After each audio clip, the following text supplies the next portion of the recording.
Okay, chapter 6 and 7. There's a lot of little sentences and nuance that I miss. It wouldn't be surprising anyone who's reading along to get different impressions and for different things to be highlighted. It would be surprising if that weren't the case. And even to come up with seemingly contradictory opinions that I do. And both can actually be true at the same time. Just thinking about the last chapter where Rostov was in confrontation with those officers.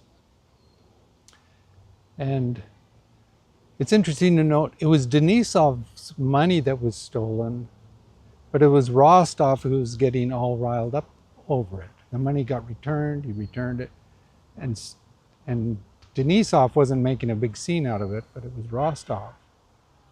And that was just an interesting point. And another interesting point is the captain who was asking Rostov to kind of apologize to the colonel for making kind of a scene about it amongst the officers. It says here of him, the captain had twice been reduced to the ranks for affairs of honor and had twice been reinstated. So this sense of these things happen, you know, men get into conflict, they kind of cross the line, but you try to smooth it over. If they were to make a big scene out of all these things, you know, the army, there'd be no one left in the army. And so there's just little insights as that in sentences that actually color it quite a bit. And some of these things might totally give a different impression. And so if there's things like this that stand out to you that I don't mention, this would be expected. But I remember reading just recently, or actually listening to, someone said, if you read just one book very carefully and unhurriedly, that's better than reading 100 summaries. You know, the detail and the kind of self-reflection and analysis, like reading a book like this, it can really actually provide a lot of helpful insights. And so it just encourages me again not to rush.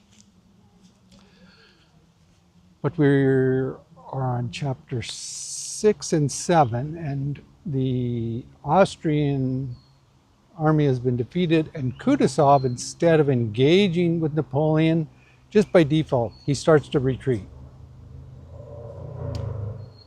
He's of a mind, I think all along, he's sort of been hesitant to kind of bring his army into conflict with Napoleon. And so Mack has been defeated. He comes back to Kutuzov, and Kutuzov starts retreating, and he's burning bridges as he goes. And he's moving in the direction of Vienna. And there's this one particular bridge they're kind of watching over, and the infantry's, one of the last infantries are still filing over this narrow bridge, acting as a funnel. And there's this juxtaposition I want to point out between the beautiful countryside, kind of the everydayness of these soldiers, interacting and talking, and just in a kind of everyday-ish sort of way, but being right on the front lines. Like they're literally on the edge of going into battle, and yet repeatedly we're just having these kind of jovial, lighthearted, jokingly conversations between the soldiers, all in the midst while they're at the very precipice of needing to engage in battle. And to me, this is kind of an important point on a number of fronts, because it's kind of comparing just the naturalness of the way things are with this almost unnatural mechanism of this war machine, just being right there at the same point, about to blow, kind of thing. And I think the text sort of underlines this in a number of spots. You have this group with Nesvetsky kind of overwatching this bridge and the infantry.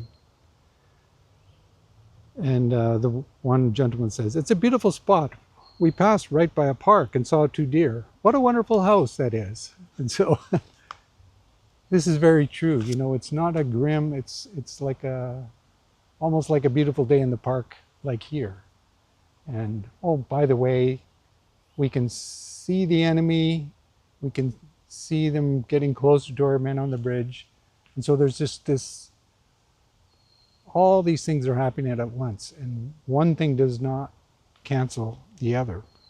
You know, the fact that they're on the front of the battle line doesn't negate the beautiful landscape, for example, or just the naturalness of the soldiers dealing with it.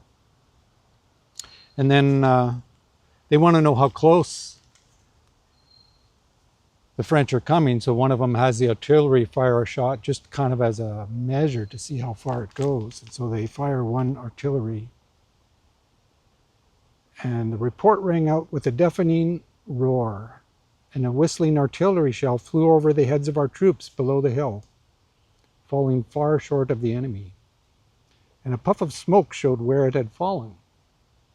The faces of the officers and the men lit up at the sound. Everyone got up and began watching the movements of the troops, plainly visible below, and of those of the approaching enemy. At that very instant, the sun emerged from behind the clouds, and the splendid sound of that solitary report and the brilliant sunshine mingled in one joyous, exhilarating impression. There are definitely stories and times where the chaos and the carnage of war is psychologically and brutally overwhelming, but at the same time, there can be an exhilaration to it. You know, these men who are part of the army, part of the infantry, there can be an excitement, and the idea of being unified as one, as part of this team. It's exhilarating. There's a patrioticness not only to your country, but to your comrades, to your regiment. And especially, I think, for young men, there can be excitement near the edge of something profound like this that might even, in their imaginations, be a threat to their lives, that triggers some sort of hypersensitivity. Maybe even irrationally giving their lives some sort of meaning or something. And so there's all these mixed things. There's the chaos of this fighting, there's this fact of this war, but there's just the everydayness as they're passing by these towns that they are interacting with. So then we see Nesvetsky going to give command to the rear guard, that the Cossack, this one Cossack regiment, they're the last, they need to be allowed through, and they're going to be the last in the rear guard at this bridge. And so Nesvetsky's going to give this command, and he gets to the bridge and he's trying to fight his way over, and he actually meets Denisov. Remember, he's the captain of one of the Cossack regiments. And so Denisov makes his way down to Nesvetsky and kind of fight their way over the bridge. Nesvetsky gives the orders to the other commander on the rear guard to have the Cossacks be the last ones to come over the bridge to make sure that it's ready for firing, that the French can't get across.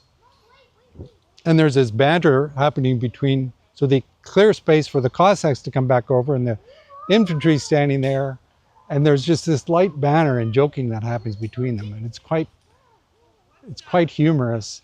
In the midst of the French coming closer and closer, and now they're actually within artillery range. There's a few shells that have actually been shot past them, and yet it doesn't turn into panic or chaos. There's still this very lighthearted thing. There's this, and so it's interesting how just all these things can simultaneously be there at the same time. And I really kind of get a kick out of the the dialogue between the Cossacks and the infantrymen as the Cossacks are coming back to be in the rear guard. What a fine lot you are, all dressed up for the fair. What use are they? They just keep them there for show. Hey there, don't kick up the dust there, infantry, jested a hussar. Well, I'd like to send you out on a 2-day march with a knapsack. That fancy braid of yours would show a little wear. And so they're just kind of throwing jabs at each other. You know, the infantry, they're kind of unified as a group. They're all part of the big army patriotically, but they're most patriotic to their own regiment and their own group. And so these Cossacks are going over, and the infantry are kind of throwing barbs at them and getting it in return. Put a stick between your legs. That'll do you for a horse, a hussar called out. And so the French are getting nearer, like they're literally within firing range, but not set up yet. And the Cossacks have come over, and there's still this crowd that needs to pass over the bridge. But to me, it highlights for me these mixed emotions that can coexist. You can have fear and excitement and exhilaration all kind of mixed together, and no one has sort of taken over. There isn't, the fear hasn't turned into chaos, and there's still this sort of everydayness of people noticing the beautiful of the nature, the deer there, the landscape. All the while, these generals are watching from a distance, kind of strategizing the war and hurry up to get the army across the bridge so we can burn it. And just all these things happening kind of coincidentally. And those are some of the things that stood out to me. If there's something I didn't miss, feel free to put it in that I missed to mention that you felt profound. Put it in the comments.